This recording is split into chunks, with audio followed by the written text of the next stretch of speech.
Baik, kembali kita melanjutkan perbincangan. Sebelum kembali ke Bu Retno, kita juga sudah bergabung dengan Ibu Dea Ada perwakilan dari pihak Najmi sekolah. Layali, Wakasek, Wakil Kepala Sekolah Bidang Humas SMA Negeri 1 Cimarga. Selamat pagi, Ibu Dea. Pagi, Bu Dea. Assalamualaikum. Selamat pagi, Ibu. Ya, Bu Dea, tadi juga kita sudah mendapatkan informasi dari rekan kita Andre begitu ya Bu, bahwa kepala sekolah ini Sudah dinonaktifkan. Tapi kita juga ingin tahu bagaimana sebenarnya si pelajar ini, track recordnya, statusnya, apakah memang sebelumnya juga sudah ada case yang serupa sehingga teguran nampaknya lebih keras kali ini.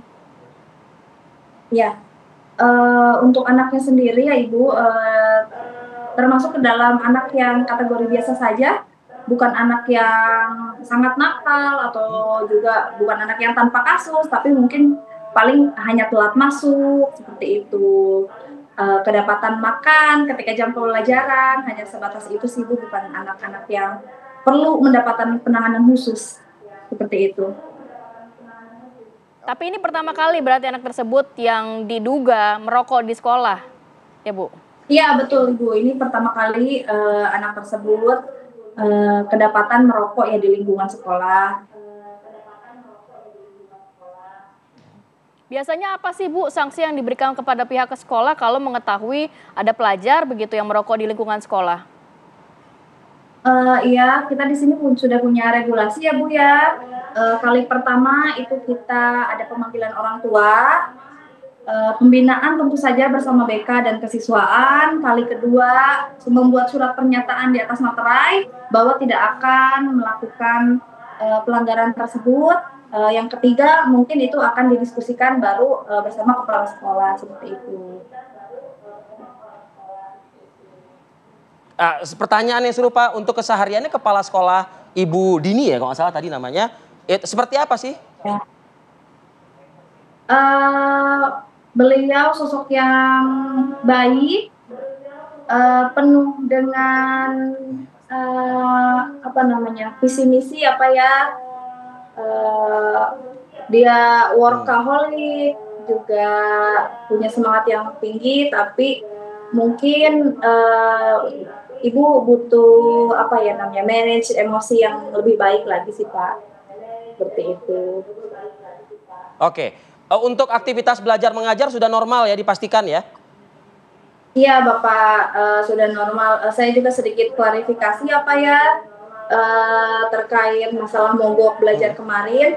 Itu anak-anak memang betul tidak datang ke sekolah, tapi kami selaku guru-guru mensiasatinya untuk mengadakan pembelajaran online. Jadi kemarin selama 2 hari itu anak-anak tetap belajar, tapi via daring seperti itu Bapak. Jadi kan kalau misalnya yang beredar di dunia maya itu kan anak-anak tidak belajar gitu ya, mogok sekolah tidak belajar. Tapi sebenarnya betul mereka tidak datang ke sekolah, tapi kita selaku guru-guru tetap berupaya bagaimana caranya anak-anak ini tidak tertinggal dalam pelajaran. Mereka tetap mendapat hak-haknya secara siswa. Jadi kita berusaha memenuhi dengan cara mengadakan pembelajaran secara daring atau online seperti itu. Cara online. Oke, baik, saya ke Bu Retno. Ya. Bu Retno, tadi saya mendengar sih pernyataan dari Bu Dea ya, ya memang ini masuknya ke personal berarti. Ada mungkin yang jangan sering marah-marah gitu ya, jangan sering emosional ya, lebih kepada emosional dan sebagainya.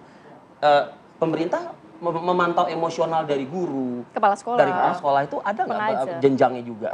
Nggak ada, kecuali yang baru ya. Jadi sebenarnya saya setuju banget tuh ya, screening kesehatan psikis tuh harus, karena kan dan kita itu harus berkala ya? Ya, karena kita kan manusia ya. Ya, terus berhadapan dengan anak-anak dan lain-lain, pasti ada tekanan-tekanan. Saya nggak kenal Bu kepala sekolah itu Bu. Betul. Tapi kita sedang berbicara umum lah. Kalau di keluarga saya, ya alhamdulillah sih tidak ada yang ngerokok gitu ya. Jadi mungkin karena dibawa tuh lingkungan tempat tinggal si kepala sekolah, melihat kok ini anak masih kecil ngerokok gitu loh ibarat. Ya sebenarnya kita sebagai guru kepala sekolah tuh wajib bisa ngelola emosi sebenarnya ya. Dan sebenarnya kita diajarin juga sih teknik-teknik gitu ya, misalnya menarik nafas gitu. Jadi kalau kita ngelihat situasi di mana kita mau marah, takut kelepasan nih gitu ada. Jadi menarik nafas tuh dengan hidung 7 detik, kemudian melepaskan secara dengan 8 detik. Bahkan itu guru-guru BK pun ketika akan memeriksa anak-anak tuh ngajarin anak-anak gitu dulu biar tenang gitu. Jadi karena kita kalau emosi kita nggak bisa berpikir logis ya. Nah nanti nggak bisa ngendaliin gitu. Jadi hal-hal yang kayak begini tuh emang yang harusnya diajarin juga gitu ke anak-anak. Jadi bagaimana ngelola emosi termasuk apalagi kepada guru ya. Karena kan guru tuh bisa aja punya problem-problem di rumahnya juga ya gitu. Jadi sama-sama manusia, guru manusiawi juga gitu. gitu. Tapi kalau saya ngelihat gini ya, anak tuh kan punya hak untuk mengungkapkan pendapat juga ya. Misalnya kasus di mana anak-anak itu memprotes. Dan menurut saya kalau dia tiba-tiba punya solidaritas tinggi itu nggak mungkin sih ada backing, nggak mungkin ada yang itu. Berarti kesadaran. Nah mungkin ini juga harus jadi pembelajaran semua pihak, terutama sekolah gitu. Jadi bagaimana kemudian, ini kan udah ada Permendikbudristek 46 nih tahun 2003 tentang pencegahan penanganan kekerasan satuan pendidikan.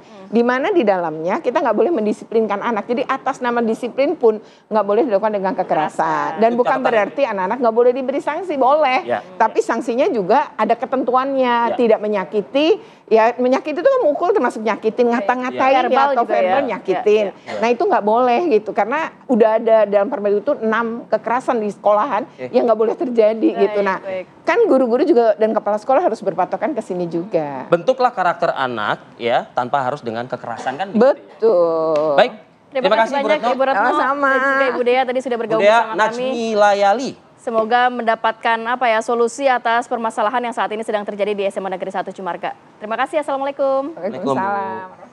Oke, kita harus jeda dulu sinak, nanti kita hadirkan informasi dan melihat langsung bagaimana. Sayangnya pagi, Ti. Kenapa? Karena kalau malam nih kelihatan banget angkernya banget. Pernah lewat situ nggak?